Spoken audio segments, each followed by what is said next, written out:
పిత పుత్ర పవిత్ర ఆత్మనామమున ఆమేన్. ప్రియ దేవుని బిడ్డలారా, జూబ్లీ 2025 సంవత్సరం సందర్భంగా ఈనాడు యోహాను సువార్త 5వ అధ్యాయం 6వ అధ్యాయం చదివి ధ్యానించుదాం. కోనేటి వద్ద స్వస్థత. ఆ పిదప యూదుల పండుగ ఒకటి వచ్చెను. ఆ సందర్భమున యేసు యెరూషలేమునకు వెళ్ళెను. యెరూషలేములో గొర్రెల వాకిలి వద్ద ఒక కోనేరు కలదు. దానిని హీబ్రూ భాషలో బెత్సదా అందురు. దానికి 5 మండపములున్నవి.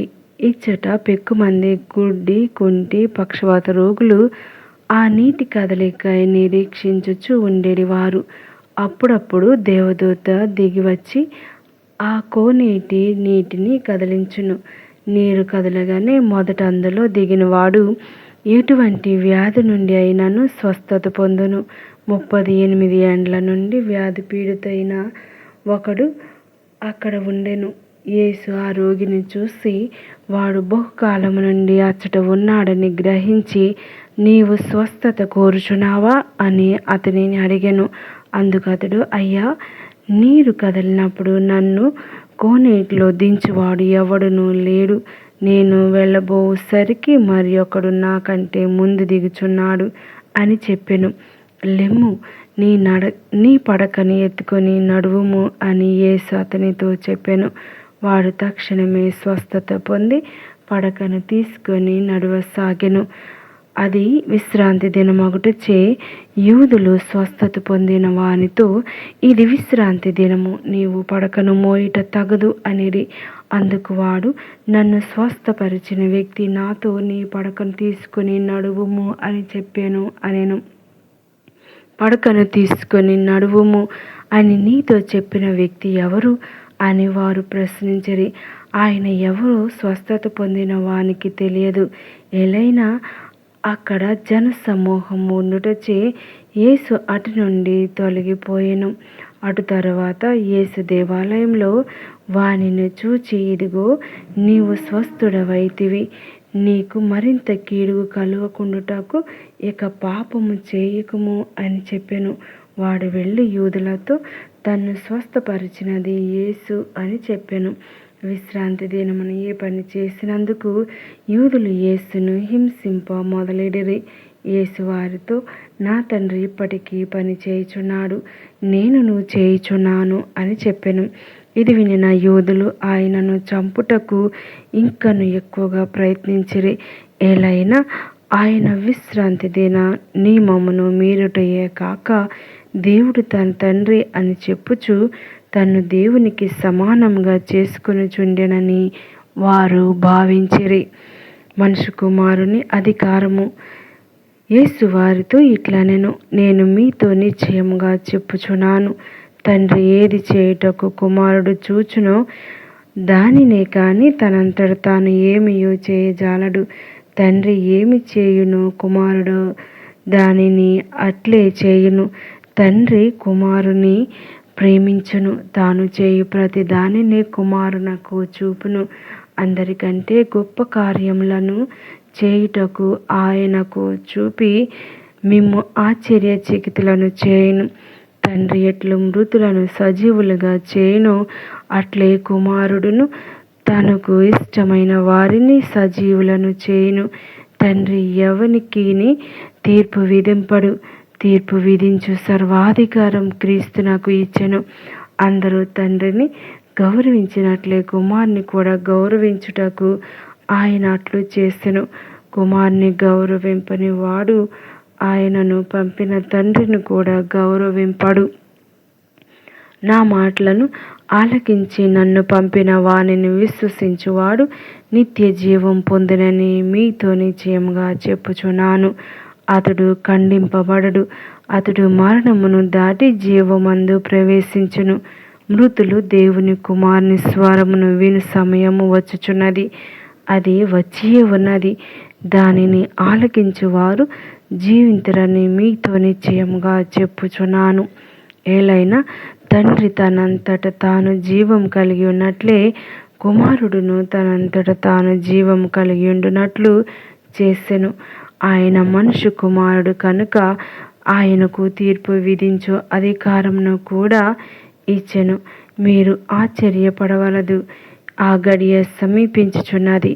అప్పుడు సమాధుల్లోని వారు ఆయన స్వరమును విని ఉత్థానులగుదురు. సజ్జనులు జీవమును, దుర్జనులు దండనమును పొందుదురు. యేసు పట్ల సాక్షులు. నా అంతట నేను ఏమీయూ చేయజాలను. ఆయన చెప్పినట్లు తీర్పు చేయుదును. నా తీర్పు న్యాయమైనది. ఏలైనా నేను నా ఇష్టానుసారము కాక నన్ను పంపిన వాని చిత్త ప్రకారమే చేయగోరుదును. నేను సాక్ష్యం పలికినచో నా సాక్ష్యం చెల్లనేరదు. నన్ను గూర్చి సాక్ష్యమును ఇచ్చువాడు మరి ఒకడు ఉన్నాడు. ఆయన సాక్ష్యం సత్యము అని నేను ఎరుగుదును. మీరు యోహాను అడుగుటకు కొందరు పంపితిరి. అతడు సత్యమును గురించి సాక్ష్యమిచ్చెను. నాకు మనుష్యుని సాక్ష్యముతో పని లేదు, కానీ మీరు రక్షింపబడుటకై నేను ఇట్లు చెప్పుచున్నాను. యోహాను కాంతితో వెలుగుచున్న దీపం వలె ఉండెను. అతని వెలుగులో కాంతితో వెలుగుచున్న దీపం వలె ఉండెను. అతని వెలుగులో మీరు కొంతకాలము ఆనందముతో గడుపుటకు ఇష్టపడితిరి. కానీ నాకు గల సాక్ష్యం అతడు ఇచ్చిన సాక్ష్యం కంటే గొప్పది.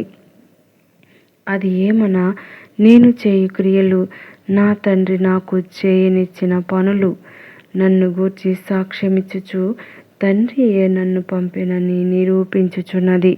నన్ను పంపిన తండ్రియే నన్ను గూర్చి సాక్ష్యము ఇచ్చుచున్నాడు. మీరు ఎన్నడూను ఆయన స్వరమును వినలేదు, ఆయన రూపమును చూడలేదు. ఆయన పంపిన వానిని మీరు విశ్వసింపరు కనుక ఆయన వాక్కు మీ యందు నిలిచి ఉండలేదు. నిత్య జీవము ఇచ్చునని మీరు భావించు లేఖనములను పరిశీలింపుడు.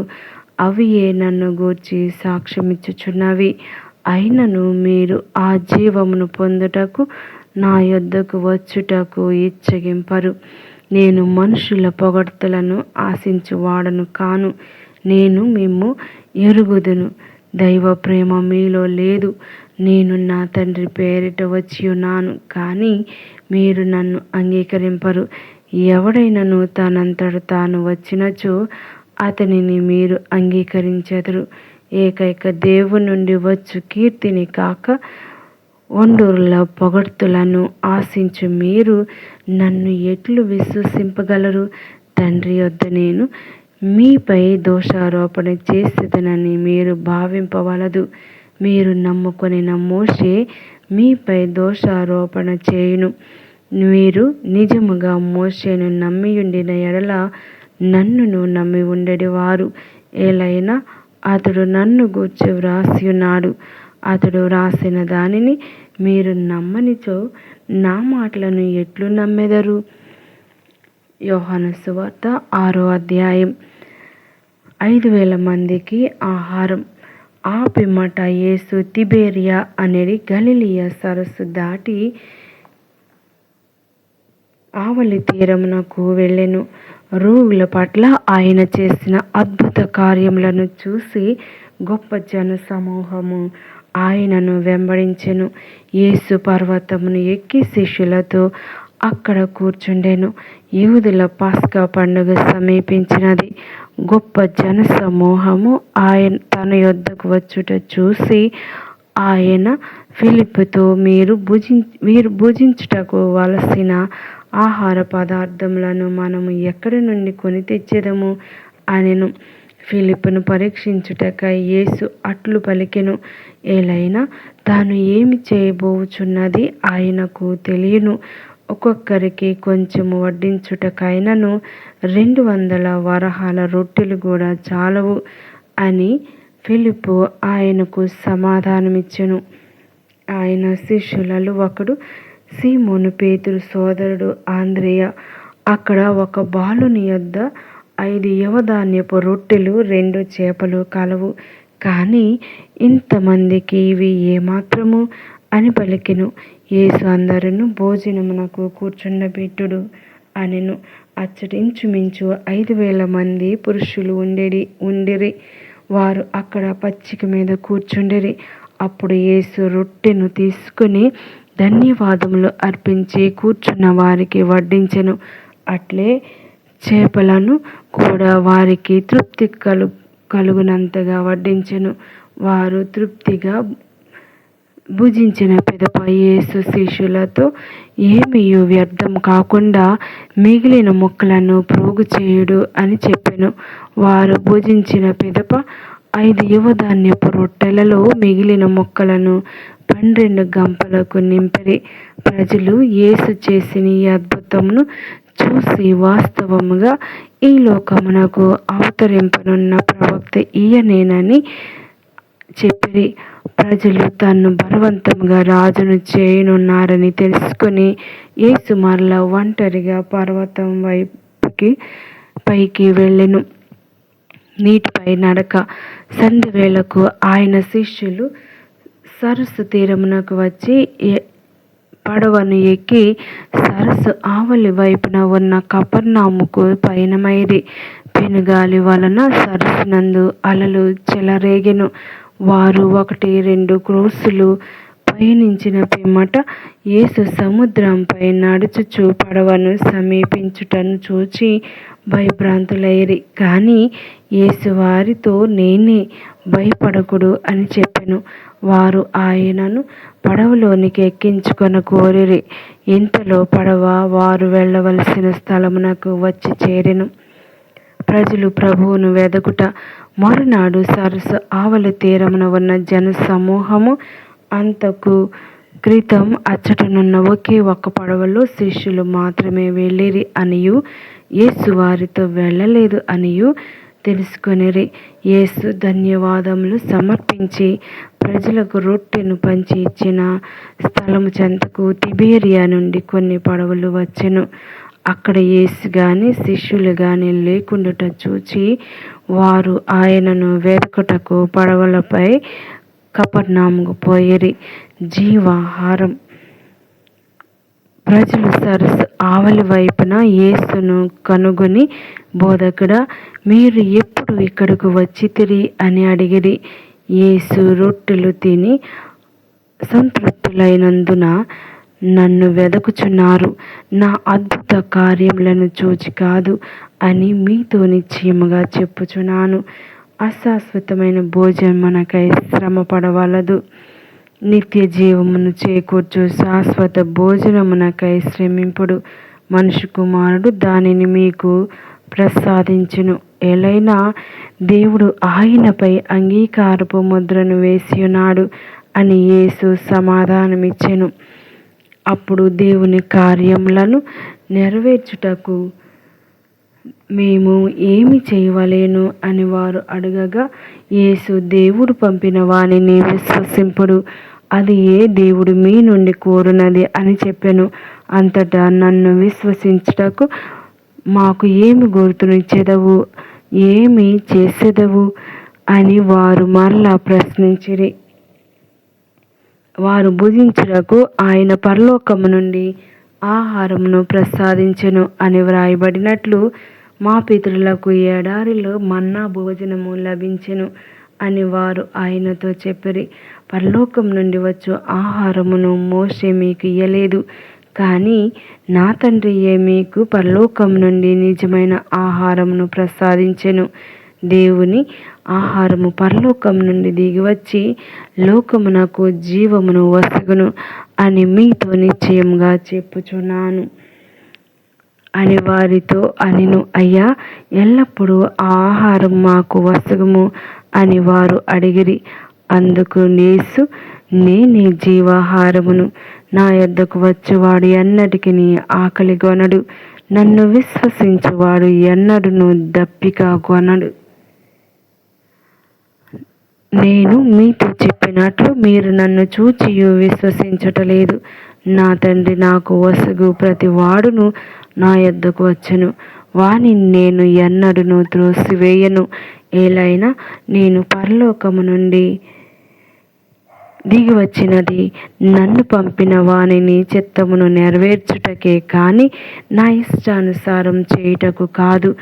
ఆయన నాకు వసిగినది ఏదియు పోగొట్టుకొనక అంతిమ దినమున దానిని లేపుటయే నన్ను పంపిన వాని చిత్తం. కుమారుని చూచి విశ్వసించు ప్రతి వాడు నిత్య జీవం పొందుటయే నా తండ్రి చిత్తం. అంతిమ దినమున నేను వానిని లేపుదును అని సమాధానమిచ్చెను. నేను పరలోకము నుండి దిగి వచ్చిన ఆహారమును అని యేసు చెప్పినందులకు యూదులు గొనుగసాగిరి. ఇతడు యోసేపు కుమారుడు యేసు కాడా? ఇతని తల్లిదండ్రులను మనము ఎరుగమా? అట్లయినా తాను పరలోకం నుండి దిగి వచ్చి తినని ఎట్లా చెప్పగలడు అని చెప్పుకొనసాగిరి. యేసు వారితో, మీలో మీరు కొనుక్కొనవలదు. నన్ను పంపిన తండ్రి ఆకర్షించననే తప్ప ఎవడును నా యొద్దకు రాలేడు. నేను వానిని అంతిమ దినమున లేపుదును. వారందరూ దేవునిచే బోధింపబడుదురు అని ప్రవక్తల లేఖనంలో వ్రాయబడినది. కనుక తండ్రి వలన విని నేర్చుకొనిన ప్రతివాడు నా యొద్దకు వచ్చును. అయితే ఎవడైనను తండ్రిని చూచినని భావము కాదు, దేవుని యొద్ద నుండి వచ్చిన వాడు మాత్రమే తండ్రిని చూచి ఉన్నాడు. నన్ను విశ్వసించువాడు నిత్య జీవం పొందునని మీతో నిశ్చయముగా చెప్పుచున్నాను.